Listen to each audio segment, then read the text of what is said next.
우리 고장난 뉴스에서 새로 준비해본 변호사님들의 코너입니다. 바로 변친한인데, 안녕하세요. 인사 부탁드립니다. 안녕하세요. 굉장히 안녕 친구들. 너희 굉장히 카메라들을 보는 그 눈빛이 어색하구나. 들켰네. 그러면 먼저 우리 서지연 변호사 자기 한번 소개해 줄까? 안녕. 난 서지연 변호사라고 해. 나는 억울한 사람들을 함께 구제해주는 역할을 하고 있는 변호사지. 서지연 변호사. 안녕. 억울한 사람들의 친구 서지연 변호사님 이렇게 나오셨고요. 그리고 인수님 인사 부탁드립니다. 안녕. 나는 자칭 언론인들의 친구라고 한 5% 정도 생각하고 있는 인수라고 해. 그럼 오늘 내가 준비한 얘기를 해줄게. 오늘은 검찰청과 관련한 괴담을 내가 얘기를 해줄 거야. 오, 검찰청에도 괴담 있구나. 옛날에 원래 학교 괴담 이런 것들 많았는데 법조인들은 검찰청 괴담. 검찰청 괴담이 있는데 어떤 지역 검찰청이 옛날에 사형이 집행됐던 터라고 해. 아, 구치소나 이런 터. 뭔가 이제 사람이 죽어나갔던 그런 터였기 때문에 거기에 밤 11시가 넘으면 아무도 타지 않는 엘리베이터가 하나 있었대. 엘리베이터? 엘리베이터가 하나 있는데 근데 그 엘리베이터가 혼자서 움직인다는 거야. 혼자서? 왜 엘리베이터가 혼자 움직일까? 그건 좀 이상하지 않나? 이상하지. 귀신이 엘리베이터로 움직이나? 그럴 수도 있고. 아무튼 그래서 뭐 의문이기는 하지만 그 검찰청에서 밤에 엘리베이터가 지청장실이 있는 5층에 올라가면 다음 날에 큰 살인 사건이 벌어진다는 괴담이 있었대. 오, 진짜. 그러면 검사들 입장에서는 업무량이 폭증하는 엄청 무서운 괴담 아닌가? 그렇지. 살인 사건이 일어나면 그거는 중대한 범죄니까. 그 지역에도 사실 무서운 일이고. 무서운 일이고. 근데 실제로 그런 일이 있었나? 그런 일이 있었지. 그래서 당직 검사님들이 항상 퇴근하기 전에 그 엘리베이터가 움직이는지 안 움직이는지를 보고 퇴근을 했다고 하는데 하루는 어떤 검사님이 봤는데 엘리베이터가 지청장실에 떡하니 멈춰 있었던 거야. 띵! 띵 하고 멈춰 있는데 그 층에는 아무도 야근할 사람이 없었던 거지. 지청장이 퇴근했을 테니까. 퇴근 다 했으니까. 그래서 검사님이 이거 좀 이상한데? 내가 이걸 내려버려야겠다 라고 해서 용감하게 거기를 탔어. 근데 타서 어떻게 됐을까? 죽었나? 아니야. 죽진 않았고 거기에 갇혔대. 검사님이 다행히. 그러니까 아무도 없는데 엘리베이터 움직이는데 거기 갇힌 거잖아. 그렇지. 아무도 없는데. 그럼 그 엘리베이터 어떻게 쓰지? 그 뒷얘기는 나도 알 수가 없지. 그래서 괴담이지. 그러니까 어느 지역인지는 밝힐 수 없는 거야? 이게 좀 검사들 통해서 얘기를 들은 거라 실제로 있었던 얘기라고 하더라고. 진짜 무섭다. 아니 그러면 실제로 괴담이 아니라 지청장이 내가 꼴보기 싫은 후배를 가둔 게 아닐까? 그럴 수도 있지. 방 안에 이게 버튼이 있는 거야. 지청장실 안에 버튼이 있어서. 그치, 카메라도 있어가지고 얼굴도 보고 있어. 네가 가고 있구만 이러면서 이제 누르는 잡았다! 거지. 잡았다 이놈. 캡처. 잡았다 이놈. 잡았다. 나만의 엘리베이터에 쏙. 그리고 살인사건이 생기는 게 아니라 살인사건을 경찰한테 보고받고 전날 너한테 배당시켜야겠다. 쏙! 잡았다! 미리 알고 있는 상태에서 지청장이 미리 알고 자 너는 내일 살인사건 네가 해라! 이렇게 하는 업무를 주는 지청장 괴담이 아닐까. 이거야말로 너무 괴담인데. 그리고 검사한테는 엄청 괴담이네. 난 변호사니까. 제발 움직여라. 제발 움직여라. 움직여라. 맞아. 가급적이면 문서로 하시지 엘리베이터에 굳이 가둬서 이렇게. 재미 추구 이런 걸까? 또 그래야지 약간 좀 긴박감이 있지. 그렇지. 긴장감을 이제 또 줘야지. 업무 지시는 엘리베이터 말고 서면으로 해달라는 이런 중요한 얘기를 이렇게 좀 나눠봤습니다.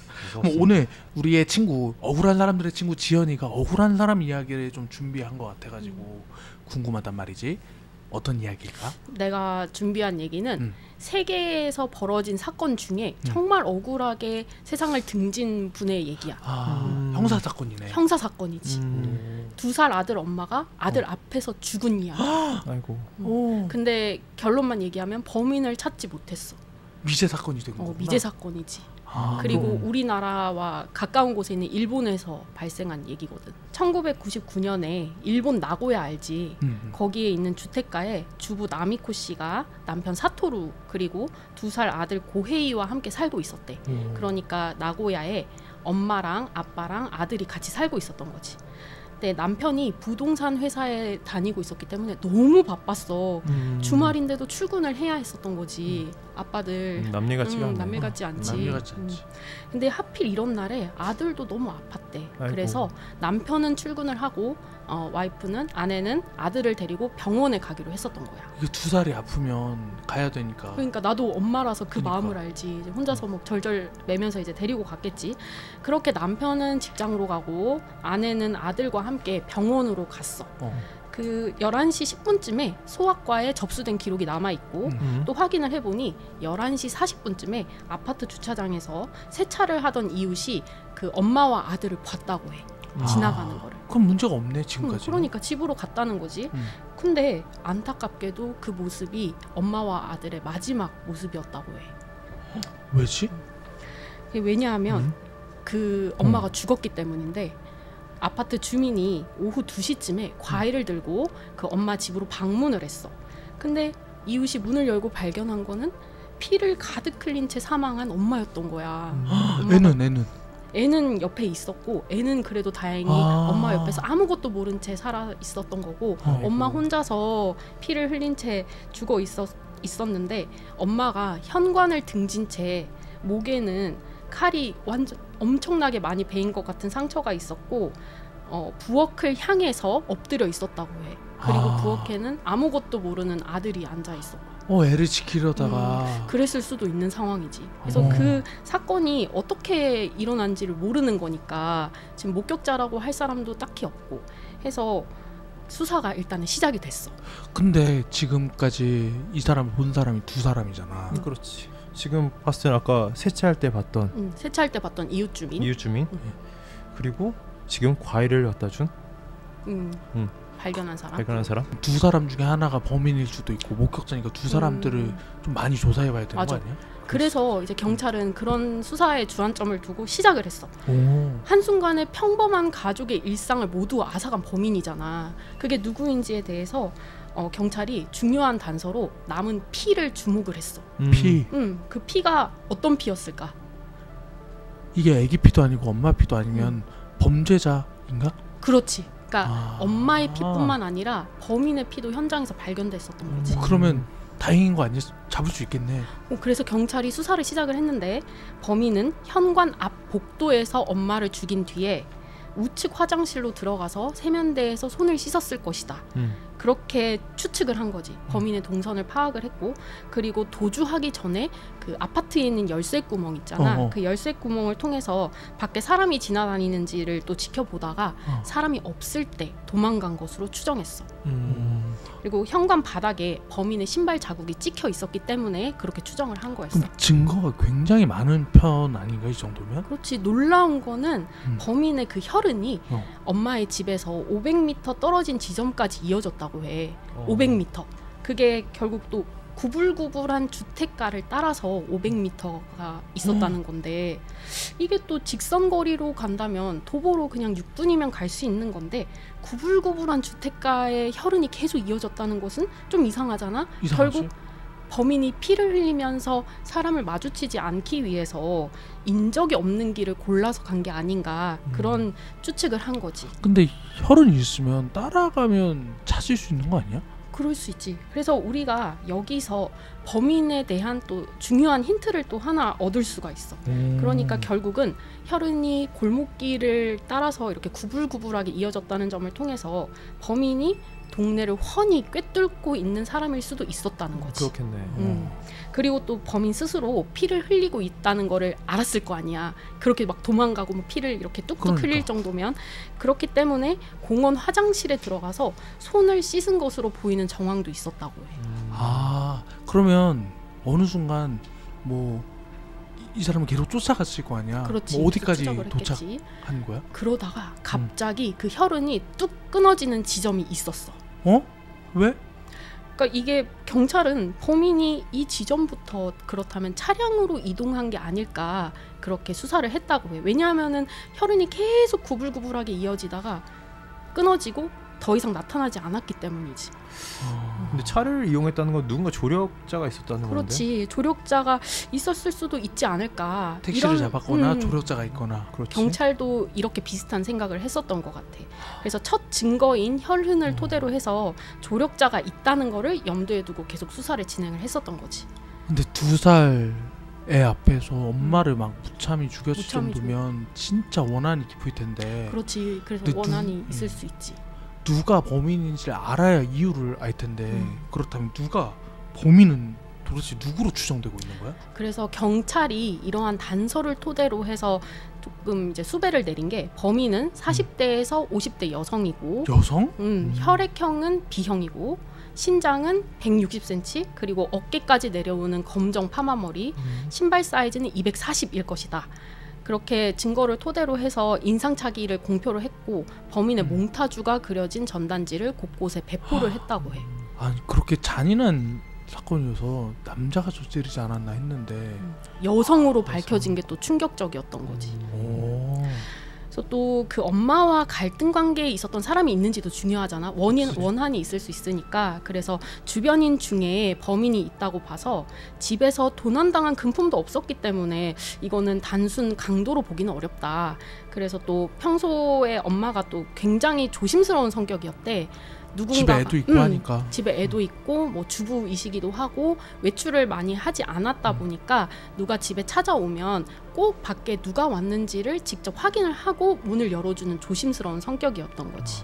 그래서 이런 엄마가 주말에 남편도 없는 상황에서 문을 열어줬다는 거는 필시 평소 잘 알고 지내던 사람이었을 가능성이 높다는 거지. 아 그러면 이게 면식범에다가 왜냐면 돈이 안 없어졌으니까 진짜 그치. 원한이 아니고서는 되게 설명하기가 굉장히 어려운 미스터리한 사건인 거지. 무참히 찌른 걸 봤을 때 이게 원한에 의한 거라고 추정할 가능성이 높지. 그래서 경찰도 계속 이런 원한에 의한 살인일 것이다 라는 걸 주안점을 두고 수사를 했는데 결국 밝힌 것은 엄마의 사망 시각이 정오부터 오후 1시 사이에 죽었을 것이다 이렇게 일단 추정을 했어. 아 아까 11시 40분까지 병원에 있었다 그랬으니까 11시 40분까지 있었고 그리고 한 2시에 발견됐으니까 그 사이에 그 사이에 죽었을 것이다.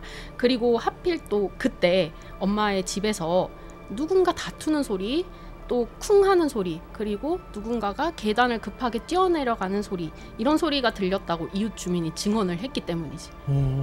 그러면 그 시간에 다툼이 있긴 있었던 거네. 다툼이 있었을 가능성이 굉장히 높지. 근데 여기서 아까 전에 내가 말한 게 엄마와 아이가 소아과에 갔다고 했었잖아. 그 소아과 접수 시간 혹시 기억나? 접수 시간? 내가 얘기한 거 기억해? 접수 시간은? 아니? 이게 소아과에서 진료를 접수한 시간이 11시 10분이었어. 그런데 9시 30분 좀 더 시계를 앞으로 당겨서 오전 9시 30분에 택배기사가 집에 아무도 없네요 하고 부재중 전화를 남겨놓은 거야. 그럼 9시 30분에도 집에는 사람이 없었던 거네? 그리고 엄마가 그 엄마의 친구가 있는데 10시 20분에서 40분 사이에 집에 전화를 했는데 받지가 않았어. 받지 않았던 거지. 그래서 이런 정황으로 봤을 때 엄마와 아들이 함께 외출을 한 게 9시 30분 이전에 집을 나갔고 11시가 넘어서 소아과에 도착을 했다고 볼 수 있었던 거지. 그런데 집에서 병원까지는 5분밖에 걸리지 않는 거리였어. 그러니까 이게 너무 2시간이면 서울에서 대전까지 거리인데 그 정도의 거리인데 그게 왜 비었을까? 그렇다면은 이 엄마가 과연 이 2시간 동안 밖에서 어디서 뭘 했던 걸까? 아픈 애를 두고 어디 갈 수가 있는지 사실 생각이 잘 안 되네. 그러니까 아픈 아들을 데리고 나간 건데 그래서 경찰은 이게 너무 의문스러우니까 엄마가 집을 나선 후에 곧장 병원으로 간 게 아니다 이렇게 가설을 세운 거지. 다른 곳에서 범인을 만났다는 거야. 그러니까 밖에서 범인하고 싸우고 그 다음에 병원에 갔다 왔고 귀가한 다음에 범인이 엄마를 찾아와서 살해를 했다는 거지. 도대체 어떻게 싸워야 사람을 죽일 만큼 화가 날까? 그러니까 이게 이렇게 지인에 의해서 무참히 살해당했을 것이다. 이렇게 원한에 의한 살해로 수사에 가닥이 잡혔는데 이상하게 수사가 더 진전되지 못했어. 근데 목격자도 있잖아. 목격자도 있고 주민들도 들었고. 근데 이게 왜일까? 심지어 혈흔도 있고 혈흔도 있었고 족적도 있고. 근데 정말 이상했던 것이 주변 사람들을 샅샅이 뒤져도 뭔가 증거는커녕 엄마와 뚜렷한 원한 관계에 있는 사람이 단 한 명도 발견되지 않았기 때문이지. 사실 집에서 아기를 키우는 주부가 사회생활 안 하는 상황에서 죽을 만큼 원한을 사기는 쉽지는 그렇지. 않은 일이니까. 뭐 외출이라고 해봤자 이렇게 뭐 병원을 간다던가 생필품을 산다던가 이런 거를 했을 테니까. 그래서 이렇게 수사가 너무 난항을 겪고 있었는데 경찰이 범행 당일에 부엌 식탁 위에 놓여있던 유산균 음료를 주목했어. 아, 이렇게 놓여 있는 거를. 근데 그게 왜 주목했지? 왜냐면 현관 앞에 누군가가 음료를 마시다 뱉어놓은 흔적이 있었기 때문이야. 토했나? 그래서 경찰이 남편에게 물어봤는데 남편은 그 유산균 음료를 처음 봤고 그 상표를 알지도 못하고 가족들 중에 그 누구도 유산균 음료를 마시지 않는다고 얘기를 했어. 결국 그 음료가 경찰이 봤을 때는 그렇다면 범인의 음료일 것이다 이렇게 생각을 한 건데 범인이 사왔거나 범인이 먹었거나. 결국 이 음료가 범인의 음료일 수 있었다는 건데 조사를 해보니까 엄마의 집이 위치한 니시구에서 동남쪽으로 30km 정도 떨어진 니시미카와 지역 내에서만 판매되던 제품이었다고 해. 그럼 멀리 떨어진 건데? 그냥 이제 멀리 떨어진 지역에서만 판매되던 유산균 음료가 살해 현장에서 발견된 거지. 그럼 거기 범인 있겠네. 그렇네. 근데 이제 그렇게 추측을 할 수 있는데 그것만 가지고서는 범인을 곧바로 찾아낼 수가 없었던 거지. 범인이 음료수 판매원이었다부터 뭐 니시미카와 지역 거주자로 보이도록 속임수를 썼다.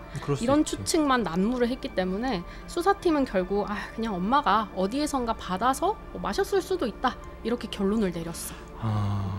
우리나라 야쿠르트 아줌마라고 흔히 부르는 야쿠르트 판매원들도 엄청 멋있는 카트를 몰고 다니잖아. 멋있게 다니시는 분들. 그럼 멋있는 카트로 공격을 당했을 수도 있으니까 얼마나 무서운데. 그것도 괴담인데. 괴담. 괴담. 근데 여기서 우리가 주목을 해야 되는 게 사건 현장을 지금까지 모두 지켜봤던 사람이 있었지. 누구? 바로 아까 얘기했던 2살짜리 아들이었어. 그 아들이 유일한 목격자였지만 2살 아기였기 때문에 그날 대체 무슨 일이 있었는지 떠올릴 수도 없었지. 우리 전부 2살 때 일을 다 기억을 하지 못하잖아. 그러니까. 그래서 단지 3살 때쯤에 어떤 아줌마와 엄마가 싸웠어 이렇게 한번 얘기를 했고 4살 때는 편의점 아줌마 이런 얘기를 했다는 거지. 경찰은 그 아들의 말을 믿고 편의점 아줌마라는 단서로 수사를 해봤지만 뭐 단 한 가지 단서도 찾지 못했다고 하더라고. 애기가 근데 한 4-5살 이전까지는 어렸을 때 기억한다 그러니까.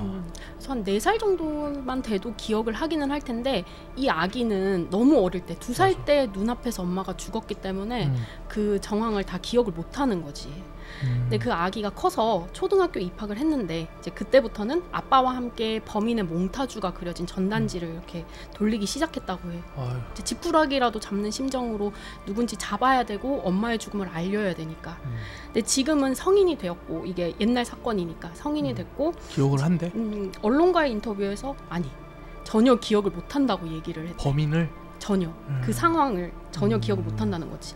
그러니까 자신이 당시에 뭐 편의점 아줌마 이런 얘기를 했다는 것도 기억을 못하고 심지어 엄마의 얼굴까지 기억을 못한다고 얘기를 했대. 아이고. 너무 안타깝지.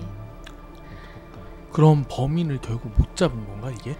그렇지. 결국은 이렇게 미제 사건으로 지금까지 남아있는 건데 그래서 그 아빠는 아내와 함께 살던 임대차 계약을 계속 연장을 해서 지금까지도 아내의 죽음을 알리기 위해 노력을 하고 있다고 해. 현관에 있던 범인의 신발 자국은 지금 혈흔이 다 변색돼서 검게 남아있고 그리고 엄마의 유품도 지금까지 다 남겨뒀다고 하더라고. 그 범인의 혈흔도 아직도 안 지우고 그대로? 안 지우고 그대로 현장을 그대로 보존을 하겠다는 의지인 거지. 진짜 아내를 사랑했나 보다. 지금 정도면은 그걸 조사할 수 있지 않나? 오히려 지금은 할 수도 있지. 그래서 DNA가 있으니까. 그러니까. 근데 그 당시 기준으로는 이렇게 미제 사건으로 남아 있었기 때문에 아빠 입장에서는 달력도 1999년 11월 3일에 그냥 그날 그대로 멈춰놓고 주 2회는 그 집을 혼자서 찾아간다고 해. 진짜 그러면 남편과 아들은 너무너무 억울하겠네. 너무 억울하고 속상하고 다 그러니까. 말로 할 수 없는 심정이겠지. 이렇게 그리고 그 증거가 많은데 족적, 목격자는 없었을 테지만 족적 있고 혈흔 있고 소리를 들었다는 사람도 있고 혈흔이 500m까지 갔는데도 그러니까. 못 잡았으면 이거 정말 약간 수사기관에 문제 있다라고 이렇게 얘기할 수도 그렇지. 있겠네. 그래서 그 아빠가 지금까지 정말 열심히 노력을 하면서 추가 제보가 있는지도 계속 살펴보고 또 여러 가지 활동을 했다고 해. 내가 지금 얘기를 해줄 건데 이 아빠가 일본 사회에 정말 중대한 변화를 이끌어냈어. 일본 살인사건 유족 모임인 소라노카이라는 곳이 있는데 거기에 활동을 꾸준히 하면서 2010년에 드디어 일본의 살인죄 공소시효 폐지를 이끌어낸 거였어. 아 그럼 자기도 적용되는 건가? 그렇지. 이전 범죄도 소급 적용되도록 해서 2014년까지였던 그 아내의 살인 사건 역시 공소시효가 사라진 거지. 아 이거 우리나라로 치면 그 대구에서 황산 테러 당했던 태완이법 같은 그 어린이 부모가 투쟁해가지고 되게 얻어냈잖아. 맞아. 공소시효 폐지를. 그러니까 우리나라도 이제 태완이법이라고 해서 사람을 살해한 범죄에 대해서 공소시효를 폐지하는 개정 형사소송법이 2015년 7월 30일부터 시행이 됐어. 그러니까 그 253조의 2에 따르면 사람을 살해한 범죄로 사형에 해당하는 범죄에 대해서는 제 249조부터 제 253조까지에 규정된 공소시효를 적용하지 아니한다. 이렇게 개정이 된 거지. 그럼 사람을 죽인 사람은 대한민국 안에서 언제까지라도 추적해서 처벌할 수 있게. 그렇지. 사람을 죽여서 사형에 처할 사람, 그 사람에 대해서 폐지가 된 거지. 그럼 사토루 씨는 요즘 뭐 하고 살아? 그렇지. 사토루 씨가 그 아빠가 지금 70이 가까이 됐는데 아직도 다시 범인 추격에 전념을 하고 있다고 해. 어떡해. 그래서 최근에 말한 인터뷰에서 이런 얘기를 했어. 우리는 범인이 누군지 몰라서 미워할 수도 없습니다. 공소시효는 사라졌지만 인간의 수명은 한계가 있습니다. 그날 무슨 일이 있었는지 범인밖에 모르는 그것을 알고 싶습니다. 라고 얘기했다고 해. 그러면 혹시 법률 관련 일을 하면서 살인 사건이나 뭐 미수 뭐 이런 관련 사건들을 다뤄본 적도 있어? 내가 직접 수임한 사건은 아닌데 이제 국선 변호를 할 때 한 번씩 좀 중대한 범죄 사건이 있기도 하는데 그게 참 되게 사건을 보면 심적으로 힘든 것 같아. 그거를 유족들이 있는 사건은 참 변호사도 다루기가 어렵고 내가 했던 사건 중에는 오히려 반대로 피해자 유족을 대리한 사건이 있었는데 그 사건을 할 때마다 항상 그 유족들의 입장을 생각하게 되고 또 이제 망인의 그 사고 기록을 그렇지. 볼 때마다 참 마음이 아팠었던 기억이 있어. 그럼 그 아니면 살인 사건 관련해서 확인했던 판례라든지 아니면 언론 보도라든지 뭐 이런 일을 다뤄본 적 있는지도. 사실 살인 관련해서는 대부분 최근에는 이제 과학수사 기법이 명확하게 됐기 때문에 대부분은 범인 누군지 나오고 해서 뭐 특별히 억울한 사례도 없었고, 그나마 문제가 됐던 것들은 이제 살인하고 나서 그걸 이제 기사를 어떻게 실느냐, 그리고 나서 지금 최근에 언론에서 이슈됐던 것들은 그런 중대 범죄를 저지른 범죄자들의 초상을 공개할 것인가 뭐 그런 것들이 좀 이슈가 됐었지. 그래서 우리도 언론사다 보니까 그런 내용을 당연히 담아서 뉴스에 실어야 되는데 아무래도 초상권 침해라든가 그 우리나라는 또 가해자의 권리 보호에 되게 힘쓴다고 표현하는 게 좀 뭐하지만 그런 것들도 좀 고려를 하거든. 그러다 보니까 뉴스에서 함부로 다뤄도 될까라는 좀 판단도 있었어. 왜냐면 해외는 살인 사건을 저지르면 범인이랄지 이런 부분은 뭐 CCTV나 이런 걸로 명확히 확인이 되면 바로 미국 같은 데는 공개하고 일본 같은 경우도 공개하는데 우리나라는 그런 게 잘 안 되다 보니까 그게 어렵지. 되게 가슴 아픈 얘기였는데 엄마가 이제 애기 앞에서 살해당해서 결국 이제 일본의 공소시효 폐지까지 이뤄낸 얘기였는데, 그럼 두 번째로 좀 우리나라에서는 조금 이런 사건 관련해서 어떤 억울한 사례가 있을지 좀 궁금해서.